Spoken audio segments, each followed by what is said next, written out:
This is the all-new Kia EV3 with unique and distinctive design, modern dynamic LED lights, wheels from 17 to 19 inch, high-tech interior, multi-purpose tabletops, region braking through pedal shifter, lightning DC fast charging system, boot with 460 liters, distinctive rear LEDs. Let's get to know it better.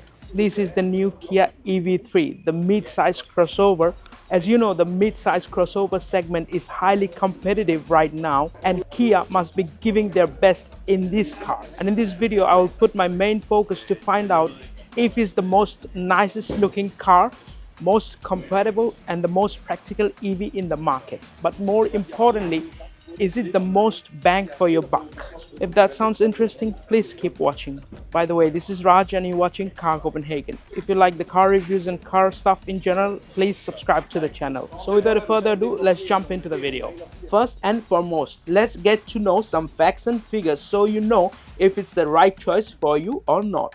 It has two battery size of 58.3 and 81.4 kilowatt hour. Both comes with front-wheel drive system and has 204 brake horsepower with 283 Newton meters of torque. Acceleration from 0 to 100 can be achieved in 7.5 seconds. So it's not going to be a crazy fast accelerating car.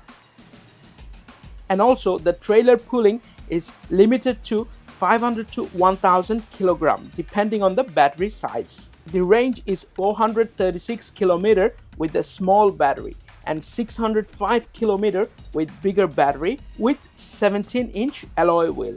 But if you choose 19-inch alloy with bigger battery, it will only give 503 km WLTP. Charging the small battery is done in 29 minutes with top DC 101 kilowatt charging setup. In the higher battery pack, it takes 31 minutes with 128 kilowatt charging setup. In both variants, the top speed remain 170 kilometers per hour. Another important aspect is the price. In Denmark, it starts from 269,000 Danish crown, and in UK, it's starting from 27,000 British pound.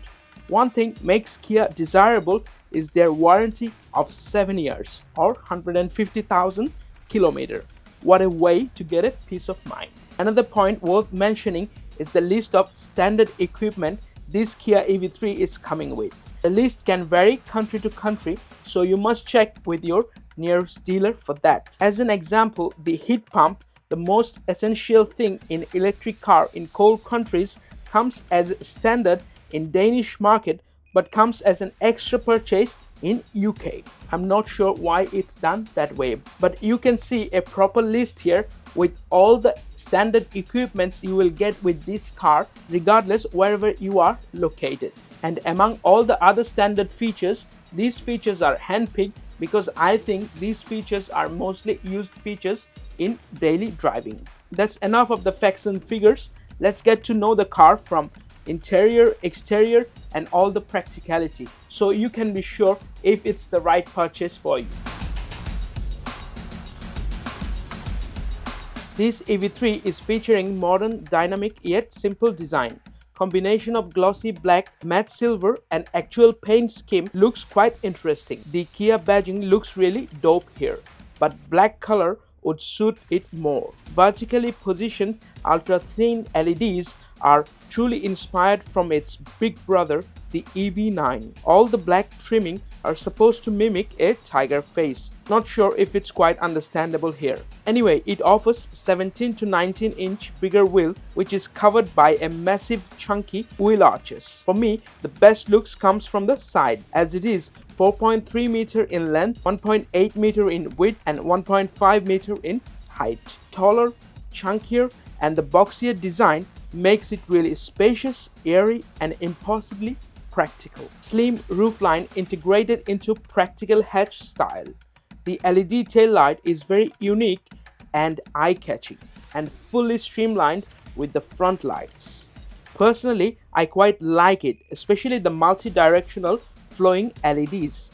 The rear bumper is really thick and dominating the design line quite a lot. It is funky, interesting and refreshing to look at compared to modern day standard. Some unique features is like Tesla-style door opener at the front and the rear opener are integrated in the window. Not sure if the young kids can reach it very well. Also, the fingerprints aren't so desirable here, but overall it's a fantastic design they have cracked, which will surely have many fans, and I'm certainly one of them. Before moving on, let's hear the door closing sound. It sounds pretty solid and indicate the top-notch sound insulation. At first instance, the cabin looks stylish and identical to EV9.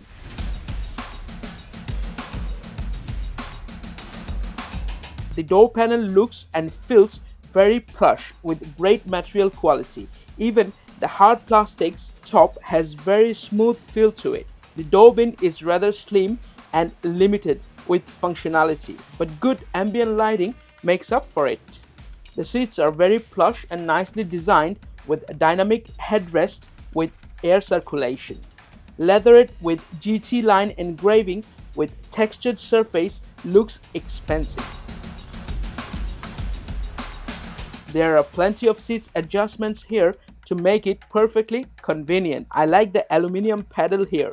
It goes perfectly with a GT theme. Here comes the best view. Neat, tidy, sophisticated. Whatever you say it, it's exactly that. Just look at it. With half of the price of Kia EV9, you get the same style, same interior almost. Some shortcut touch buttons, horizontal AC vent, physical volume control, and mostly used climate control options are very much within reach. Connectivity is also on the top priority with plenty of options. Place for one wireless charging pad and convertible cup holders are clever addition here. A nice soft padded armrest is here, but no under storage is given. Oh wait, it's actually here under the center console. It's open and shallow. Not so impressive, huh? But what impressive is the smooth multi-purpose tabletop with forward extension. In addition, it has few shortcut buttons for functions like auto hold, 360 parking, and so on. The glove box is small to medium size. This QR code explains all eco-friendly materials used in the car. Not used every day, but this steering wheel is touched and felt every day, and it's given the most focus here. The design, build quality and feel is very premium. The buttons are solid, lit up and logically placed. Kia badging is just look awesome here. Placing of the driving mode selector button is in the right place. Behind the steering wheel also a lot is going on. Various stocks with paddle shifters for regen braking is there. Was it all perfectly placed, or it's going to create interruption while driving? That is, I will find out when I will be driving this car. When it comes to the nitty-gritty of the car, it seems it's nicely built with attention to details given thoroughly everywhere. Glass roof looks rather fancy, but kept for additional purchase. Overall, this front cabin has everything to ensure for a great driving experience. At the rear, the door open medium wide. Due to the design, the door opening is slightly compromised, but it's not causing an issue here. The door panel has similar quality as like front. I'm inspired by the feeling of the plastic here. It is really hard to spot actually. Seats are similarly comfortable and attention to detail is given everywhere. However, I felt the backrest of the seats are a bit upright and less reclined. You will be pleased to hear that it's a standard feature to have an armrest with cup holders in the back. Even though the quality makes it really great, but there is no through loading given, which is not a fun. In the contrary, the flat floor score really good for better movement within the cabin. Rear AC vent and the storage bin has a screaming face. Can you see that? Never mind. It can be used as bottle holder or something like that. You can be creative here. If you're wondering where is the USB ports, let me tell you it's here. It's kept separated for every individual passengers. And while charging, the device can be kept here. Otherwise, it's very nice and plasticky with easy to clean features. The legroom is surprisingly good here comparing the size of the car. So the headroom. Though the headrest was good, but due to the straight seats, it's mostly untouched. Many small details like LEDs, door handles, cloth hanging hook are great addition again. All in all, it offers the most things that most families will use in most case scenarios.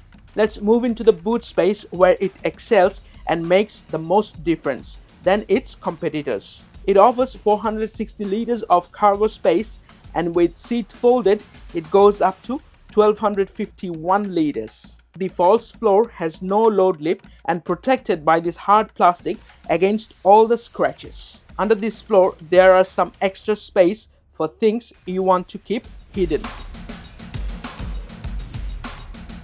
Parcel shelf is retractable and made to save space and easy operation. Overall, it has good practicality and functionality. Finally, the electric tailgate closing is also here, but not as a standard feature.